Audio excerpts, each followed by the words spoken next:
அப்புறம் எல்லாரும் நீதிமன்றத்துக்கு போனா பாராளுமன்ற சட்டமன்றத்துக்கு பல்லாங்குழி ஆடவா? எல்லா முடிவையும் நீதிமன்றம் எடுத்தால் பிறகு எதற்கு சட்டமன்றம், பாராளுமன்றம் என நாம் தமிழர் கட்சி ஒருங்கிணைப்பாளர் சீமான் ஆவேசமாக பேசியுள்ளார்.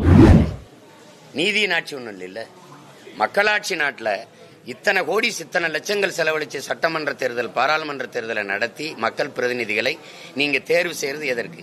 எல்லாவற்றையும் நீதிமன்றம் தான் முடிவு செய்யும்னா இதை கலைச்சிடலாம்ல.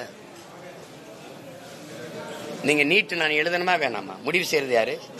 நீதிமன்றம். காவிரியில எனக்கு எவ்வளவு தண்ணி தரணும்? முடிவு செய்யறது யாரு? நீதிமன்றம். முல்லை பெரியாற்றுல நதியில எனக்கு தண்ணி தரணுமா தர வேணாமா? அது நீதிமன்றம். எல்லாவற்றையும் நீதிமன்றம். இந்த இடத்துல இரு, இந்த இடத்த காலி பண்ணு, இந்த இடத்த இது பண்ணு, இதெல்லாம் முடிவு பண்றதெல்லாம் நீதிமன்றம்னா சட்டமன்றம் பாராளுமன்றம் எதற்கு? மக்களின் பிரதிநிதிகள் மக்களின் நலன் சார்ந்து அவர்கள் தேவை சார்ந்து விவாதிக்க சட்டங்கள் திட்டங்கள் கொண்டு வர நல்ல முடிவுகள் எடுக்கத்தானே இந்த மன்றங்கள் உருவாகுது. அப்புறம் எல்லாரும் நீதிமன்றத்துக்கு போனா பாராளுமன்ற சட்டமன்றத்துக்கு பல்லாங்குழி ஆடவா? அதை கலைச்சு விட்டு போயிட வேண்டியதானே? இது என்ன கொடுமையா இருக்கு? ஆவுன்னா நீதிமன்றத்துக்கு போயிருது. நீதிமன்றம் சொல்லிருச்சு அப்படின்னா அதுல நீதி இருக்கு நம்மள கேட்கறதுக்கு? தேவையில்லைன்னு சொல்லல, எதுல தலையிடணும்னு இருக்குல்ல தம்பி. நீங்க அரசு என்ன பண்றீங்க? தள்ளி விட்டுறீங்க. நீதிமன்றம் சொல்லிருச்சு, சட்டத்தை மதிங்க, நீதிமன்றத்தின் நீதி மீறாதீங்க அப்படின்னா நாங்க வழியே இல்லாம இருக்க வேண்டியது இருக்கு. இப்ப நான் ஒரு கேள்வி கேட்கிறேன். நீதிமன்றம் சொல்றதுல நீங்க எல்லாரும் கற்றறிந்த பெருமக்கள் ஒரு தடவை நீங்க மதுக்கடைகளை மூட வேண்டும் அப்படின்னு ஒரு பொதுநல வழக்கு நீதிமன்றத்துக்கு போகுது. நீதிமன்றம் என்ன தீர்ப்பு சொல்லியிருக்கும்னு நினைக்கிறீங்க?